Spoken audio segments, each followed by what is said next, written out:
Praise God, welcome dear children of God. கர்த்தருடைய சமாதானம் நம்ம எல்லோரும் கூட இருப்பதாக. இன்னைக்கு நம்ம இந்த வீடியோவில் எல்லாருக்குமே இன்பில்ட்டாகவே சில சுபாவங்கள் இருக்கும்ல. அது நம்ம பிறவி சுபாவம் சொல்லுவோம். சின்ன வயசுல நம்ம பார்த்து வளர்ந்த சிச்சுவேஷன், நம்மளோட என்விரான்மெண்ட் எல்லாமே நம்மளை சின்ன வயசுலேருந்து இந்த ஒரு பர்டிகுலர் பர்சனாக நம்மளை வளர்த்துருக்கோம். ஸோ அந்த மாதிரி எனக்கு இருந்த ஒரு மோசமான சுபாவம், அது ஆண்டவர் என் வாழ்க்கைக்குள்ளே வந்ததுக்கு அப்புறமாட்டி நான் இப்போ வரைக்கும் அது கூட போராடி நான் அதை திருத்திக்க பார்க்குற ஒரு விஷயத்தை பற்றி இந்த வீடியோவில் நம்ம பார்க்க போகிறோம். ரொம்ப முக்கியமான ஒரு விஷயம். தேவன் எதிர்த்து நிற்கிறார் அப்படின்னு சொல்லக்கூடிய ஒரு பாவம் தான் அது பெருமை. இந்த பெருமை நம்மளுக்குள்ளே எப்படி வருது அப்படின்னு பார்த்தோன்னா, நம்ம சின்ன வயசுலேருந்து நம்ம எல்லாருக்குமே பேசிக்காக ஆண்டவர் ஒரு ஸ்கில் கொடுத்துருப்பாரு. சின்ன வயசுலேருந்து ஒரு சில பேர் நல்லா ட்ரா பண்ணுவாங்க, ஒரு சில பேர் நல்லா படிப்பாங்க, சில பேர் நல்லா ஸ்போர்ட்ஸில் இருப்பாங்க, சில பேர் நல்லா பிரிஸ்காக இருப்பாங்க, நல்லா கிராஸ்பிங் பவர் இருக்கும். ஸோ இந்த மாதிரி எல்லாருக்குமே உலக பிரகாரமாக இருந்தாலுமே சின்ன வயசுலேருந்தே எல்லாருக்குமே ஒரு ஸ்கில் இருக்கும் இல்லையா? ஸோ அதை வச்சு நம்மளை எல்லாரும் சுற்றி இருக்கிறவங்க எல்லாரும் நல்லா ப்ரைஸ் பண்ணுவாங்க, உங்ககிட்ட இந்த ஸ்கில் இருக்குது, நீ சூப்பர்னு சொல்லிட்டு. ஸோ அந்த டைமில் ஒரு சில நேரத்தில் நம்மளுக்குள்ளே என்ன பண்ணியிருந்ததுன்னா, அந்த பெருமை சின்ன வயசுலேருந்து நம்மளுக்குள்ளே வளர ஆரம்பிச்சிருது. ஸோ என்னால் இது பண்ண முடியும்ல, அப்போ இதில் நான் தானே பெஸ்ட்டு, என்னை விட பெட்டராக யார் இருக்க முடியும் அப்படின்ற எண்ணம் சின்ன வயசுலேருந்து நம்மளுக்குள்ளே கொஞ்சம் கொஞ்சம் நம்ம வளர வளர அந்த எண்ணங்களும் வளர்ந்துக்கிட்டே வருது. சின்ன வயசுலேயே ஆண்டவர் எனக்கு கிருபையாக நல்லா படிக்கிற அந்த ஒரு கிருபையை ஆண்டவர் எனக்கு கொடுத்துருந்தாரு. ஆனால் அந்த டைமில் நம்மளுக்கு என்ன தோணும், நான் ஆண்டவருக்குள்ளே வரல, நான் கிறிஸ்டியன் பேக்ரவுண்டில் வளர்க்கப்படல. ஸோ என்னோட மனசுக்குள்ளே என்னென்னா, என்னால் முடியும், அப்போ என்னால் நல்லா படிக்க முடியுது, என்னால் நல்லா மார்க் எடுக்க முடியுது, எல்லோரும் என்னை அப்ரிஷியேட் பண்ணுறாங்க. ஸோ என்னோட முயற்சினால் நான் நல்லா படிக்கணும், நான் நல்லா மார்க் எடுக்கணும் அப்படின்னு சொல்லி என் மேலேயே நான் ஒரு நம்பிக்கை வச்சு அது ஒரு பாயிண்டில் என்னவா மாறிச்சுன்னா, ஒரு எக்ஸாமில் நான் ஃபஸ்ட் மார்க் எடுத்துட்டேன் அப்படின்னா நான் ரொம்ப சந்தோஷப்படுவேன். அடுத்து போக போக போக எல்லாருமே என்ன தான் பார்க்கணும், அப்போ நான் தான் ஃபஸ்ட் மார்க் எடுக்கணும், என்னை விட இன்னொருத்தவங்க யாராவது ஃபஸ்ட் மார்க் எடுத்துட்டாங்கன்னா ரொம்ப போட்டி போட்டு அடுத்த எக்ஸாமில் எப்படியாச்சும் நான் விட்ட பிளேஸை எடுத்துடணும் அப்படிங்கிற அளவுக்கு நான் எஃபோர்ட் போடுவேன். எஃபோர்ட் போடுறது தப்பு இல்லை, ஆனால் என்னோட மனசுக்குள்ளே இருந்த எண்ணம் என்ன, நான் எந்த எண்ணத்தில் அந்த எஃபோர்ட் போட்டேன், நான் எப்போவுமே நான் தான் ஃபஸ்ட்டாக இருக்கணும் அப்படிங்கிற எண்ணம் எனக்குள்ளே ஏன் வருதுன்னா, எனக்குள்ளே கொஞ்சம் கொஞ்சமாக பெருமைன்ற ஒரு விஷயம் வர ஆரம்பிச்சிருக்கு. இப்போ தான் நான் அதெல்லாம் ரியலைஸ் பண்ணுறேன்.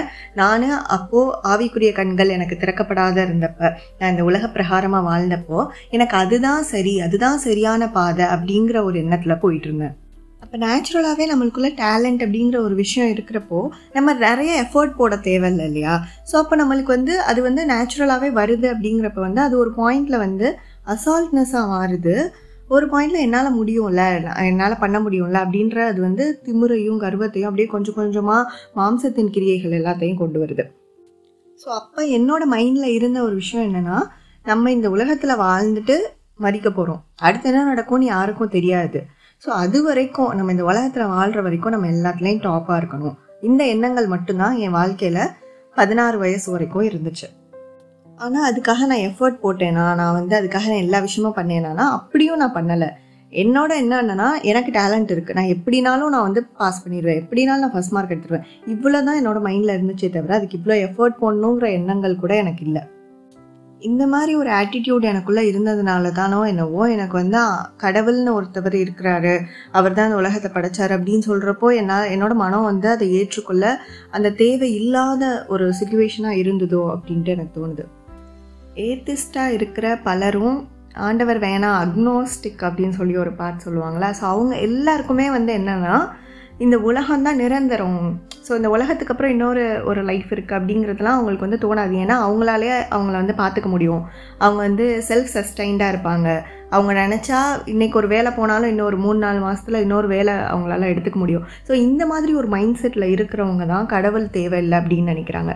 ஆனால் எந்த ஒரு மனுஷனாக இருந்தாலுமே எவ்வளோ டேலண்டடாக, எவ்வளோ மல்டி மில்லியனராக இருந்தால் கூட அவங்களுக்கு ஒரு பாயிண்ட் அவங்களோட மனசில், இன்றைக்கி என் லைஃப் முடிஞ்சு போயிடுச்சு அப்படின்னா என்ன ஆகும், நான் எதுக்காக இவ்வளோ ஓடுறேன், எதுக்காக இவ்வளோ உழைக்கிறேன், நான் எதுக்காக இவ்வளோ சம்பாதிக்கிறேன், எனக்கு இவ்வளோ டேலண்ட் இருக்குது, எல்லாம் இருக்குது, ஆனால் எல்லாமே ஒரு சர்டைன் பீரியட் ஆஃப் டைமுக்கு தான். அந்த டைமுக்கு அப்புறம் எல்லாமே வேனிஷ் ஆயிரும், நம்ம அந்த ஹியூமன் லைஃப் பெரிஷபிள் அப்படிங்கிற ஒரு எண்ணம் அவங்களுக்குள்ளே வந்தது அப்படின்னா அந்த இன்செக்யூரிட்டி ஃபீலிங் வர ஆரம்பிக்கும். ஸோ இப்போ நம்மளுக்கு ஆண்டவருக்குள்ளே வந்த நம்மளுக்கு ஒரு நிச்சயம் அப்படின்றது என்ன அப்படின்னா, நம்மளுடைய ஆத்மா வந்து மகிமைக்குள்ளே போயிடும், நம்ம ஆண்டவர் கூட போயிடுவோம் அப்படிங்கிற ஒரு நித்திய ஜீவனுக்குரிய ஒரு நம்பிக்கையும் ஒரு விசுவாசமும் நம்மளுக்கு இருக்குது. ஆனால் நான் ஆண்டவருக்குள்ள இல்லாமல் இந்த பெருமையோடு நான் வாழ்ந்துட்டு இருந்தப்ப இந்த ஒரு விஷயத்துக்கு மட்டும்தான் நான் பயப்படுவேன். என்னால் முடியல, நாளைக்கு எனக்கு ஏதாவது ஆயிடுச்சுன்னா, என் லைஃப் முடிஞ்சு போயிடுச்சுன்னா அப்படின்னு இந்த உலகத்தை குறித்த பயம் அது மட்டும்தான் இருந்ததே தவிர மற்ற எல்லாமே என்னால் பண்ணிட முடியும் அப்படிங்கிற ஒரு நினைப்பு எனக்கு இருந்தது. இருக்கிற பாவங்களே ரொம்ப டேஞ்சரஸான பாவம் வந்து இந்த பெருமை அப்படின்னு தான் நான் நினைக்கிறேன். ஏன் அப்படின்னா இந்த பெருமை தான் வந்து பிசாசு வந்து மேலே அவன் பிசாசை மாறுறது காரணமாக இருந்ததே வந்து இந்த பெருமை தான். இல்லை, உலக பிரகாரமாக வாழ்கிற எவ்வளோ டேலண்டடான பர்சன்ட்டையும், எவ்வளோ ஒரு பணம் வச்சுருக்கிறவங்களா இருக்கட்டும், எவ்வளோ பெரிய டேலண்டடாக ஒரு ஸ்கில்ஃபுல்லாக பெருமையாக வாழ்ந்துட்டு இருக்க ஒரு மனுஷங்கிட்டக்கு போய் அவங்களோட லைஃப்பை குறித்து அவங்களுக்கு என்ன ஒரு நம்பிக்கை இருக்குது அப்படின்னு கேட்டால் கண்டிப்பாக நம்பிக்கை கிடையாது. ஒரு இன்செக்யூர் ஃபீலிங், ஒரு செக்யூரிட்டி, நம்மளோட மரணத்தை குறித்த ஒரு செக்யூரிட்டி வந்து யாருக்குமே இருக்காது. ஆனால் ஆண்டவரை அறிஞ்சு எந்த ஸ்கில்லுமே இல்லாமல் ஒரு ஃபினான்ஷியலாக வீக்காக இருக்கிறவங்க, எதுவுமே இல்லாமல் இருக்கிறவங்களுக்கு கூட தன்னோட மரணத்தை குறித்து ஒரு நம்பிக்கை இருக்குது, நம்மளுக்கு ஒரு எட்டர்னல் லைஃப் இருக்குது, ஒரு க்ளோரியஸ் ஃப்யூச்சர் இருக்குது அப்படிங்கிறது. அதுதான் கர்த்தர் நம்மளுக்கு கொடுத்துருக்க பெரிய ஆசீர்வாதம். இப்படி பெருமையாக என்னால் முடியும்னு நினச்சி போய்கிட்டு இருந்தேன். என் லைஃப்பில் ஒரு பெரிய கிராஷ் நடக்குது. நான் எதிர்பார்க்காத ஒரு சூழ்நிலையில் என்னால் முடியும்னு நினச்சிட்டு இருந்தேன்னா என்னோடய கால் இடருது, என்னால் மார்க் குறையுது, என்னால் ஒரு ப்ராப்பர் டெசிஷன் எடுக்க முடியாத சுச்சுவேஷன் வருது. ஸோ அந்த இடத்துல நான் என்ன நம்பி இருந்த என்னால் முடியும்னு என்ன நம்பி இருந்த எல்லா காரியங்களும் டக்குன்னு கிராஷ் ஆகிக்கிட்டே வருது. அந்த நேரத்தில் தான் என்னோட இருதயம் எப்படி மாறுதுன்னா, தாழ்மையா, சிறுமைப்பட்டதா, வேற நறுங்குண்டதா என் இருதயம் மாறுது. அது வரைக்கும் கிறிஸ்து கிட்டக்க நானும் போல ஆண்டவரும் என்கிட்ட வர முடியல. ஆண்டவர் வந்து என்னை பார்த்துட்டு தான் இருந்தார். வேதம் என்ன சொல்லுதுன்னா, பெருமை உள்ளவர்களை தேவன் வந்து தூரத்துலேருந்து அறிகிறாராம். ஸோ அவருக்கு வந்து தெரியும் மேட்டிமையானவன் அவர் பார்வை நம்ம மேலே இருக்குது, ஆனால் அவரால் நம்ம கிட்ட நெருங்க முடியாது. எப்போ வரைக்கும் நம்ம கிட்ட இந்த பெருமைன்ற ஒரு விஷயம் நம்ம கூட இருக்குதோ அது வரைக்கும் ஆண்டவரால் நம்ம கூட நெருங்கவே முடியாது. ஆனால் தாழ்மை உள்ளவனுக்கோ கிருபை அளிக்கிறான்னு போட்டிருக்கு. நறுங்குண்டதுமான இருதயத்தை தேவன் புறக்கணிக்க மாட்டார்.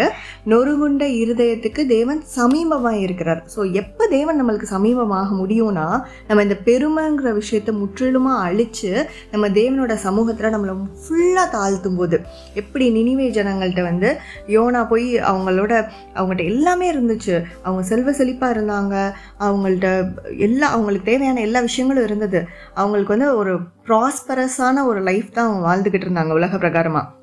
ஆனால் அவங்க பாவம் பண்ணுறாங்க, அவங்க பெருமையாக இருக்கிறாங்க, அவங்களோட அழிக்க போகிறேன்னு ஆண்டவர் சொல்லும்போது அவங்க தங்களை தாழ்த்துனாங்க.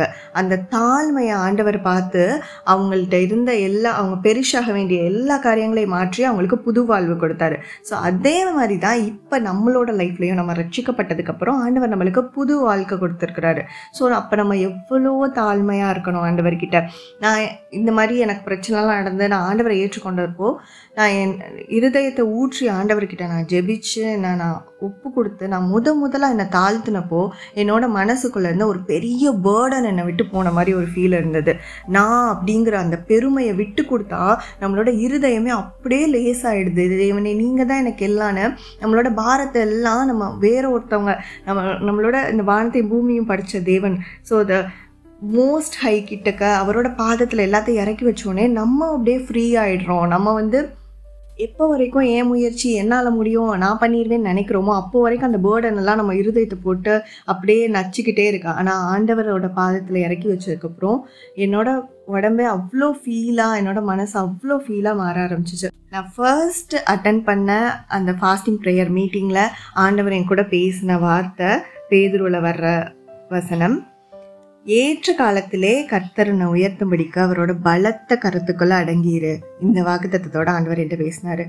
அடங்கியிரு, அவர் ஏற்ற காலத்தில் ஒன்று உயர்த்துவார். அது வரைக்கும் பொறுமையாயிரு, தாழ்மையை கற்றுக்கோ. கர்த்தர் இன்னும் ஒன்று உருவாக்க வேண்டியது நிறைய காரியங்கள் இருக்குது அப்படிங்கிறது தான் ஆண்டவர் அப்போது நான் ரட்சிக்கப்பட்ட புதுசுலேயே எனக்கு கொடுத்த வாக்குத்தத்தம்.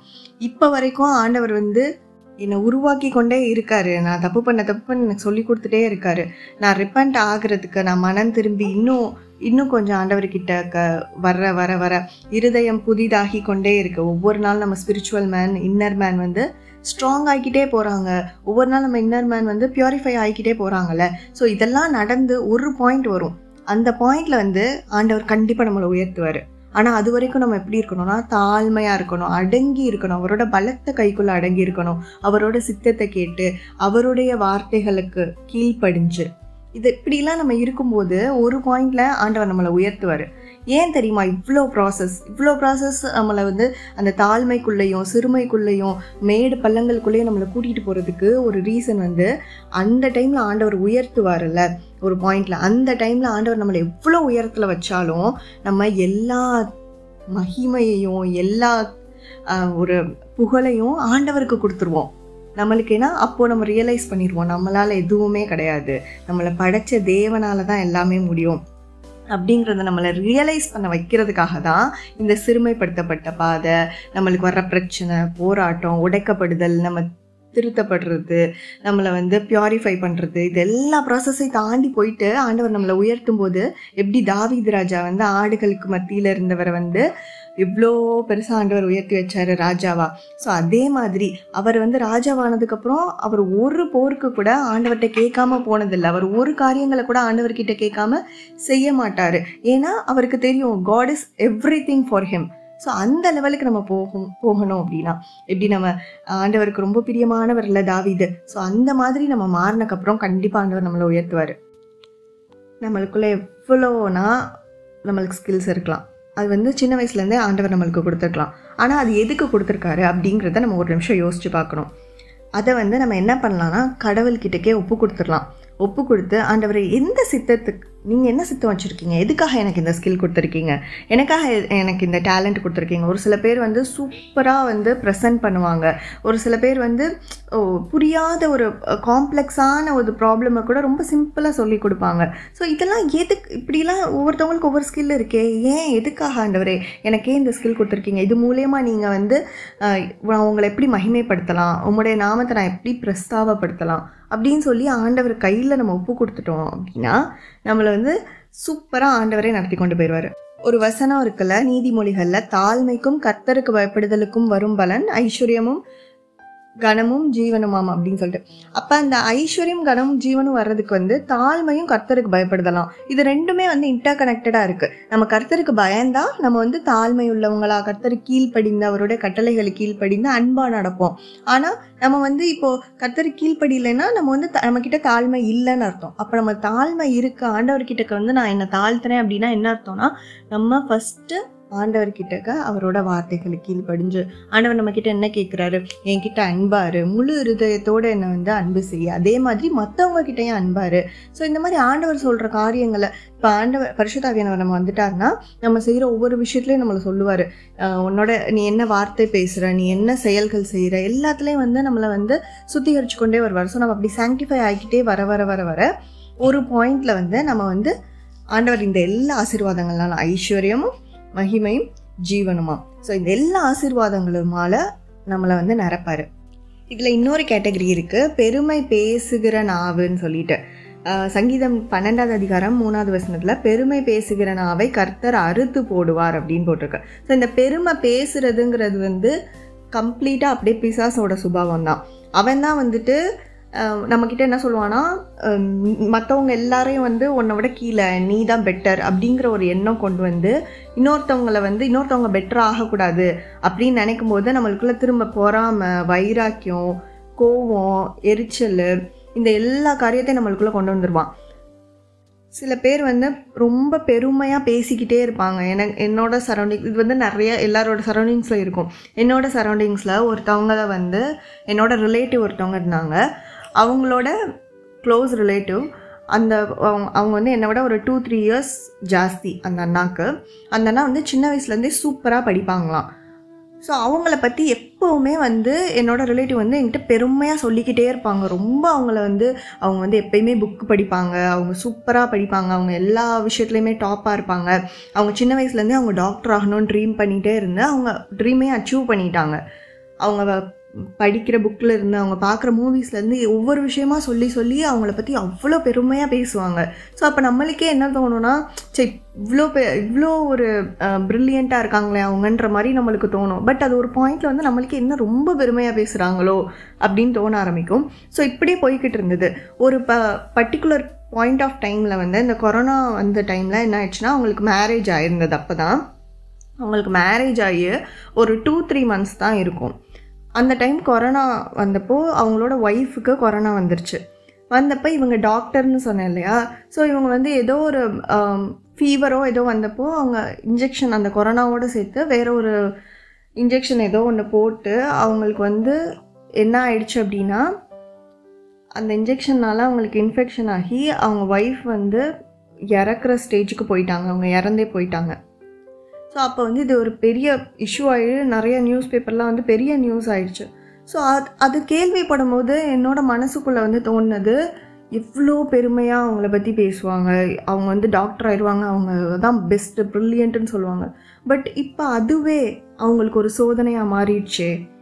எந்த ஒரு காரியத்தை பற்றி நான் தான் பெஸ்ட்டுன்னு சொல்லிகிட்டு இருந்தாங்களோ, ஆனால் இப்போ அதுவே வெளியே வந்து அவங்க தப்பாக போட்ட ஒரு இன்ஜெக்ஷன்னால தான் அவங்க ஒரு உயிர் போயிடுச்சு அப்படிங்கிற லெவலில் இப்போ வெளியே சொல்ல ஆரம்பிச்சிட்டாங்க. அப்போ அவங்கள பற்றி பெருமையாக பேசுனதெல்லாம் எங்கே போச்சு அப்படிங்கிற ஒரு கொஷின் வருது. ஸோ இதுதான் ஆண்டவர் வந்து பெருமையாக பேசுகிறவங்கள வந்து நியாய தீர்ப்புக்குன்னு வச்சுருக்கிறாரு.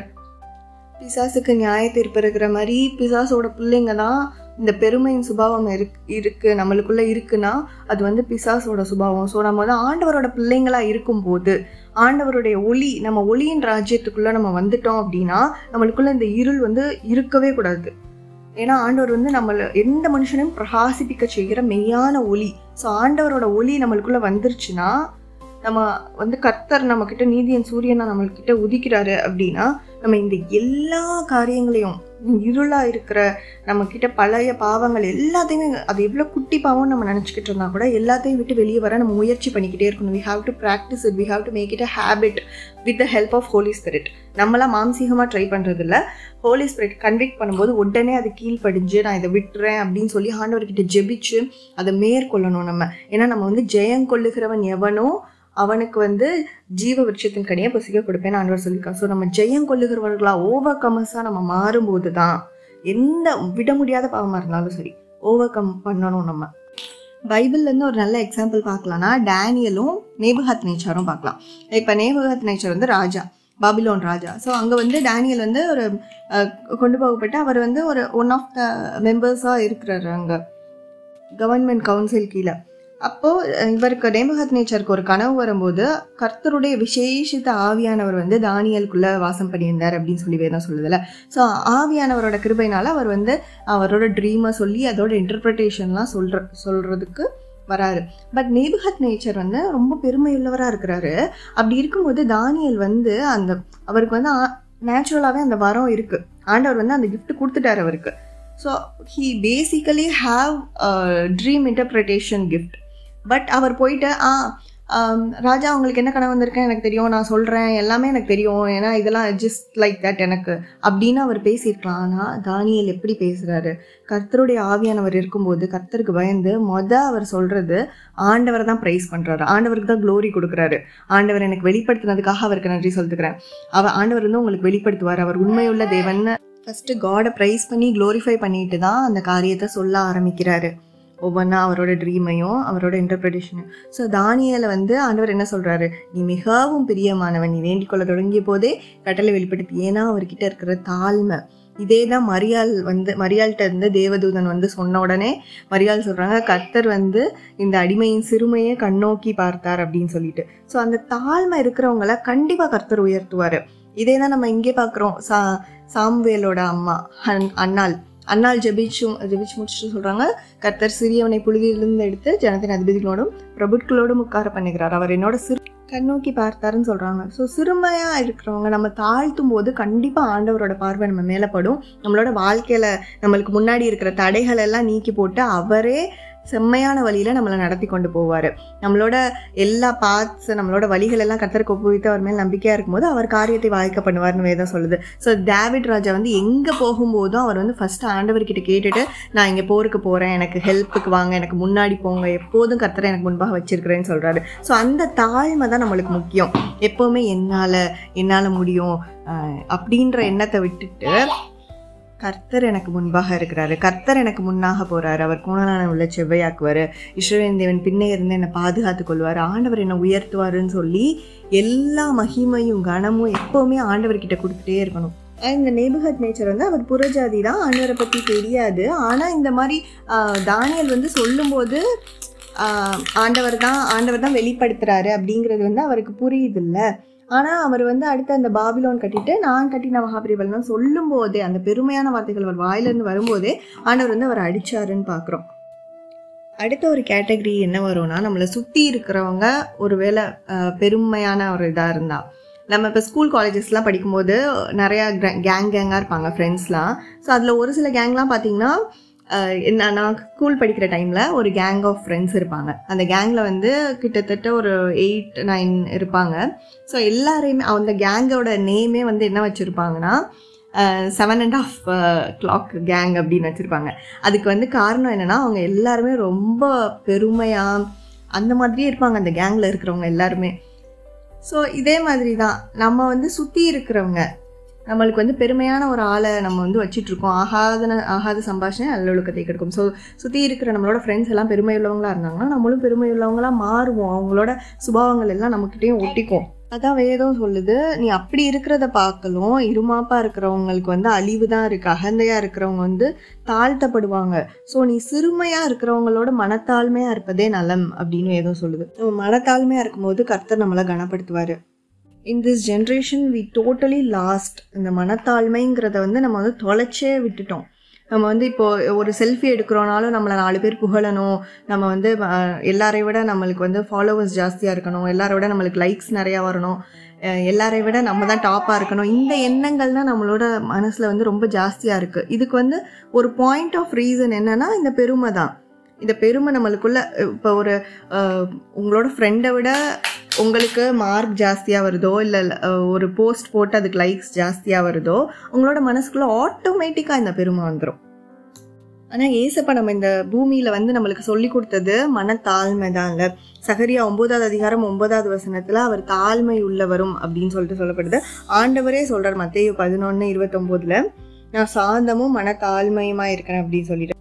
So he is a king of kings. அவருக்கு வந்து எல்லாமே உலகத்தில் இருக்கிற சகலமும் அவரை கொண்டும் அவருக்கென்றும் சிருஷ்டிக்கப்பட்டிருக்குது. பூமியின் அதன் நிறைவும் கர்த்தருடையது. So he owned everything. But அவர் எப்படி வந்தார், இவ்வளோ தாழ்மையாக இருந்தார். ஸோ அவர் நம்மளோட அப்பாவாக இருக்கும்போது அவரை மாதிரி நம்ம இருக்கணும், அவரை வந்து பிரதிபலிக்கிறவங்களா, ரெஃப்ளெக்ட் பண்ணுறவங்களா நம்ம வந்து இருக்கணும், நம்மளோட லைஃப் மாறணும். அப்படிங்கிறப்போ நம்மளும் இந்த தாழ்மையை அணிஞ்சு கொள்வது ரொம்ப முக்கியம். இப்போ நீங்கள் ஒரு சுச்சுவேஷனில் கடந்து போகலாம், உங்களை சுற்றி இருக்கிற யாராவது ஒருத்தவங்க வந்து ரொம்ப பெருமையாக, அவங்க வந்து ரொம்ப பவர்ஃபுல்லாக, அவங்ககிட்ட இருக்கிற பொசிஷன்னாலேயோ இல்லை ஏதோ ஒரு பலம் அவங்களுக்கு இருக்கலாம், மனித பலம் இருக்கலாம், பொசிஷன், அவங்க ஹை பொசிஷனில் இருக்கலாம், ஏதோ ஒரு நாள் உங்களை ஒடுக்குறாங்க, அவங்க பெருமையினால் நீங்கள் ஒடுக்கப்படுறீங்க, நீங்கள் தாழ்மைப்படுத்தப்படுறீங்க, நீங்கள் சிறுமைப்படுத்தப்படுறீங்கன்னா கர்த்தர் நிச்சயமாக உங்கள் பட்சத்தில் இருந்து அவங்களுக்கு எதிராக போராடுவார். ஒருத்தவங்க உங்களுக்கு எதிராக பெருமையோடு இகழ்ச்சியோடு உங்களை பற்றி பேசுகிறாங்க அப்படின்னா அந்த நேரத்தில் நீங்கள் அமைதியாக போகிறீங்கன்னா நீதியின் நிமித்தம் துன்பப்படுகிறவர்கள் பாக்கியவான்கள், பரலோக ராஜ்யம் அப்படிப்பட்டவர்களுக்குரியதுன்னு வேதம் சொல்லுது. அப்படிப்பட்டவங்களுக்காக நீதி செய்கிற தேவன் கர்த்தரே உங்களுக்காக வழக்காடி உங்களுக்காக அவர் நீதி செய்வார். ஆனால் அப்படிப்பட்ட சுச்சுவேஷனில் நம்ம மதியினமாக அறியாமையாக நம்ம போய் நான் தான் பெஸ்ட்டுன்னு நான் போட்டி போட்டு நானே ஜெயிக்கிறேன் அப்படின்ட்டு நம்ம வந்து இறங்கவே கூடாது. அமர்ந்திருந்து கர்த்தரே தேவன் என்று அறிந்து கொள்ளுங்கள்னு வேதம் சொல்கிறபடி அந்த மாதிரியான காரியங்கள்லாம் கர்த்தருடைய நீதி செயல்படணும், அவர் தன்னை வெளிப்படுத்தணும். அப்படின்னா நம்ம அமைதியாக தாழ்மையாக போயிடுறது தான் நம்மளை அவங்க கண்களுக்கு முன்பாக உயர்த்தும். அவர்கள் கண்களுக்கு முன்பாக கர்த்தர் நம்மளை நிச்சயம் மேன்மைப்படுத்துவார். நம்ம மேன்மைப்படுத்தலாம் அப்படின்னு பைபிள் அலோவ் பண்ணுற ஒரு காரணம், ஒரே ஒரு விஷயம் என்னன்னா, நம்மளோட கர்த்தருடைய நாமம், கர்த்தருடைய சிலுவை, இந்த 2 காரியங்களை குறித்து தான் நம்ம வந்து ஏன்னா லூக்கா 1:52 சொல்லுது, பலவான்களை தள்ளி தாழ்மையுள்ளவர்களை உயர்த்துகிறார் அப்படின்னு சொல்லிட்டு. தேவன் உலகத்தில் பைத்தியமானவைகளையும் பலவீனமானவைகளையும் தெரிஞ்சு கொண்டாராம். எதுக்கு தெரியுமா? ஞானவான்களையும் பலமுள்ளவங்களையும் வெட்கப்படுத்தும்படியாக. ஏன்னா இந்த உலகத்தில் இருக்க வரைக்கும், உலக வாழ்க்கை வாழ்கிற வரைக்கும் நான் சொன்னேன், செல்ஃப் சஸ்டெயின்டாக இருக்கிற பர்சன்ஸ் எல்லாருமே கொஞ்சம் இந்த ப்ரைடுங்கிற ஒரு விஷயம் அவங்க மனசுக்குள்ளே இன்பில்ட்டாகவே வந்துடும். ஏன்னா சுற்றி இருக்கிறவங்க புகழ்கிறனாலையோ இல்லாட்டினா அவங்களுக்கு தெரியும் என்னால் இதை பண்ண முடியும் அப்படின்னு அவங்க யோசிச்சுட்டாங்கனாலே அவங்களுக்குள்ள அந்த பெருமைங்கிற விஷயம் ஆட்டோமேட்டிக்காக வந்துடும். இது செல்ஃப் கான்ஃபிடென்ஸ்ன்னு சொல்லுவாங்க, ஓவர் கான்ஃபிடென்ஸ்ன்னு சொல்லுவாங்க, செல்ஃப் லவ்னு சொல்லுவாங்க. வாட் எவர், ஒருத்தவங்க அழகாக இருக்கிறாங்கன்னு அவங்க நினச்சிட்டாலோ, சுற்றி இருக்கிறவங்க சொல்லிட்டாங்களாலோ, இல்லை அவங்களால எதாவது பண்ண முடியும்னு அவங்களுக்கு தெரிஞ்சிருச்சு அப்படின்னா அவங்களுக்குள்ள இந்த ப்ரைடு ஆட்டோமேட்டிக்காக இருக்க தான் செய்யும். ஆண்டவர் அறியாதவங்களை பற்றி நான் பேசுகிறேன். ஸோ அப்படிப்பட்ட ஜனங்களுக்கு முன்பாக, அப்படிப்பட்ட இந்த உலகத்துக்கு முன்பாக தான் தேவன் பைத்தியமானவைகளையும் பலனற்றவைகளையும் தெரிஞ்சு கொண்டார். ஏன் தெரியுமா? அவருடைய நாம மகிமைக்கென்று. ஆண்டவர் என்ன சொல்றாருன்னா, பலம் உள்ளவனாக இருந்தாலும் சரி, பலம் இல்லாதவனாக இருந்தாலும் சரி, இப்போ நம்ம கிறிஸ்துவுக்குள்ளே வந்ததுக்கு அப்புறம் ஈவன் நம்மளுக்கு நல்ல டேலண்டடாக இருக்கலாம், இல்லை எனக்கு படிப்பே வராது, எனக்கு சுத்தமாக எதுவுமே வராதுன்னு இருக்கலாம். ஒன்று நம்ம ரொம்ப ஃபினான்ஷியலாக ஸ்ட்ராங்காக இருக்கலாம், இல்லாட்டி நம்ம ஃபினான்ஷியலாக வீக்காக இருக்கலாம், நம்ம ரொம்ப பவர்ஃபுல்லாக ஹெல்த்தியாக இருக்கலாம், இல்லை நம்ம ஹெல்த் வைஸ் வீக்காக இருக்கலாம், மென்டலி ஸ்ட்ராங்காக இருக்கலாம், இல்லை மென்டலி வீக்காக இருக்கலாம். எப்படி இருந்தாலும் அவனுக்கு உதவி செய்கிறது கர்த்தருக்கு லேசான காரியமா? எப்போ நம்ம கர்த்தருடைய நாமத்துக்கு பயந்து அவருடைய கட்டளைகளுக்கு கீழ்ப்படிஞ்சு அவர் ஒருவருக்கே நம்ம ஆண்டவரை சேவிச்சு வாழ்கிற வாழ்க்கை வாழும்போது நம்ம எப்படிப்பட்டவங்களாக இருந்தாலும் ஆண்டவரால் நம்மளை உயர்த்த முடியும். எத்தனையோ பேர் சரியாக படிக்கலை, சரியாக ஒரு ஷைன் பண்ணுறதுக்கு எந்த திறமையும் இல்லைன்னு நினைக்கிறவங்க கூட அதிக சேலரி வாங்குகிற ஒரு வேலையில் போய் உக்காந்ததை நான் என்னோட கண்ணால் நிறைய சாட்சிகள் நான் பார்த்துருக்கேன். அதுக்கு காரணம் என்ன? ஆண்டவரை ஒருத்தவங்க பிடிச்சிக்கிட்டாங்க, ஆண்டவர் மேலே நம்பிக்கை வச்சு, நீரே எனக்கு எல்லான்னு நம்ம எப்போ என்னால் முடியாதுப்பா, எல்லாமே நீங்கள் தான், நம்ம சுயத்தை ஃபுல்லாக விட்டு கொடுத்துட்டு அவரோட கரத்துக்குள்ளே அடங்கி இருக்கிறோமோ அப்போது ஆண்டவர் நிச்சயமாக நம்மளை உயர்த்துவார். பிலிப்பியர் 2:3 சொல்லுது, நீங்கள் மனத்தாழ்மையை அணிஞ்சு கொண்டு ஒருவர் உங்களிலும் மேன்மை உள்ளவர்களாக எண்ணணுமா. நம்ம லாஸ்ட்டாக ஒரு முக்கியமான விஷயம், இந்த தாழ்மைன்னு வரும்போது நம்மளுக்கு இந்த டிசர்னிங் ஸ்பிரிட் இந்த கடைசி காலத்தில் ரொம்ப தேவையாக இருக்குது. பகுத்தறிதலுள்ள ஆவி நம்மளுக்கு வேணும். சில பேர் மனத்தாழ்மையாக இருக்கிற மாதிரி தெரியும், but there not like that. அவங்க அதனால நம்ம சில பேர் மனத்தாழ்மையாக இருக்கிற மாதிரி காமிச்சு வஞ்சிப்பாங்க. ஸோ அதையும் நம்ம கண்டறியத்தக்க ஆண்டவர் நம்மளுக்கு ஞானத்தையும் புத்தியையும் பகுத்தறியத்தக்க ஆவியையும் அந்த வரத்தையும் வேணும் அப்படின்னு சொல்லி நம்ம நிச்சயமாக நம்ம ஜெபிக்கணும். இந்த பெருமையை விட்டு கொடுத்து கர்த்தர் என்ன பண்ணாலும் ஆண்டவருக்கு ஸ்தோத்திரம், அவர் தான் எனக்கு எல்லாமே அப்படின்னு சொல்லி நம்ம 100% சரண்டர் பண்ணிட்டோம் அப்படின்னா நம்மளோட லைஃப்பில் அடுத்து காடே லீட் பண்ண ஆரம்பிப்பார். இப்போ எப்படி நம்ம ஸோ ஃபைனல் டேக்அவே, நம்மளோட லைஃப்பில் யாருக்குமே எண்டு எப்போன்னு தெரியாது. எண்டு ஆயிட்டா லைஃப்பில் என்ன நடக்க போகுதுன்னு தெரியாது. ஸோ எப்போவுமே ஜீவனுள்ள தேவன் ஒருத்தர் நம்ம கூட இருக்கிறாரு, ஒளியாக இருக்கிற தேவன் நம்ம கூட இருக்கிறாரு. ஸோ அவருக்கு கீழ்ப்படிஞ்சு நடக்கும்போது நம்மளோட லைஃப் பிரைட்டாக கலர்ஃபுல்லாக மாற்றுவார். நம்மளுக்கு ஒரு எட்டர்னல் லைஃப் கொடுத்துருக்காரு. இப்படிங்கிற ஒரு விஷயத்த மட்டும் நம்ம மைண்டில் வச்சுக்கிட்டோம் அப்படின்னா நம்ம தாழ்மையை கடைப்பிடிக்க ஆரம்பிப்போம். இன்னொன்று என்ன தெரியுமா, நம்ம துரோகிகளான மனுஷங்கள்னு வேதம் சொல்லுது. நம்ம பாவம் பண்ணவங்க, நம்ம காணியாட்சிக்கு புறம்பானவர்கள். ஆனால் கிறிஸ்துவனுடைய அன்பினால் அவர் ஹை ப்ரீஸ்டாக இருந்து நம்மளுக்காக பரிஞ்சு பேசி கொண்டு இருக்கிறதுனால நம்ம இப்போது ஆண்டவர் கண்ணுக்கு முன்பாக நம்ம ரத்தத்தினால கழுவப்பட்டு நீதிமான்களாக ஆண்டவருக்கு முன்னாடி நம்ம நிற்கிறோம். நம்மளோட கிரியைகள்னால இல்லை, நம்ம துரோகிகள், but because of God's love and his efforts and sacrifices. So அதை நம்ம எவ்வளோ மதிக்கிறோம், நம்ம காடுக்கு எவ்வளோ ரெஸ்பெக்ட் கொடுக்குறோம் அப்படிங்கிறத பொறுத்து நம்மளோட தாழ்மையும் இருக்கணும். நம்ம எவ்வளோ நம்மளை தாழ்த்தி அவரோட வார்த்தை கீழ்ப்படுகிறோமோ அவ்வளோக்கு அவ்வளோ நம்ம கர்த்தருடைய சாக்ரிஃபைஸை மதிக்கிறோம், கர்த்தர் நம்மளுக்காக ரத்தம் சிந்தினதை நம்ம ஏற்றுக்கிறோம் அப்படிங்கிறது தான் அர்த்தம். கர்த்தர் முன்னாடி தாழ்த்தினோன்னா நிச்சயமாக அவர் உயர்த்துவார். இது வந்து அவரோட வேதம் சொல்கிற வார்த்தை. அவரோட வார்த்தை வானமும் பூமியும் ஒளிந்து போனாலும் ஒளிந்து போகாது.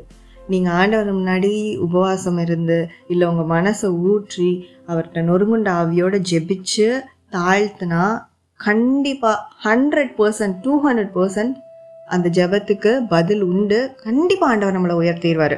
அவரோட நாம மகிமைக்கென்று உயர்த்தணும்னு ஜெபிச்சோன்னா கண்டிப்பாக செய்வார் ஆண்டவர்.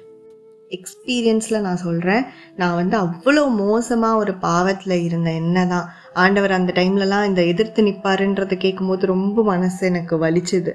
ஸோ அவ்வளோ மோசமாக இருந்த என்னையும், ஒன்றும் இல்லாமல் இருந்த என்னையும் ஆண்டவர் வந்து இப்போ அங்கீகரித்து எனக்கும் ஒரு லைஃப் கொடுத்து இம்மட்டும் நடத்திட்டு வர்றாருனா ஹிஸ் பியோர் கிரேஸ்.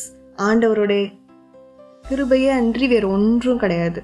புலம்பலில் சொல்லியிருக்கிற மாதிரி நாங்கள் நிற்கதும் நிர்மூலமாகாதிருப்பதும் உம்முடைய சுத்த கிருபையே உம்முடைய இரக்கங்களுக்கு முடிவே இல்லை. அதே மாதிரி ஆண்டவர் தம்மை நோக்கி கூப்பிடுகிற யாவர் மேலும் கிருபை உள்ளவராகவும் தயவுள்ளவராயும் அவங்க பாவங்களை மன்னிக்கிறவராயும் இருக்கிறாரு.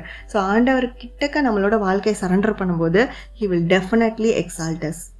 இந்த வீடியோ உங்களுக்கு யூஸ்ஃபுல்லாக இருக்கும்னு நினைக்கிறேன். தேவைப்படுறவங்களுக்கு ஷேர் பண்ணுங்கள்.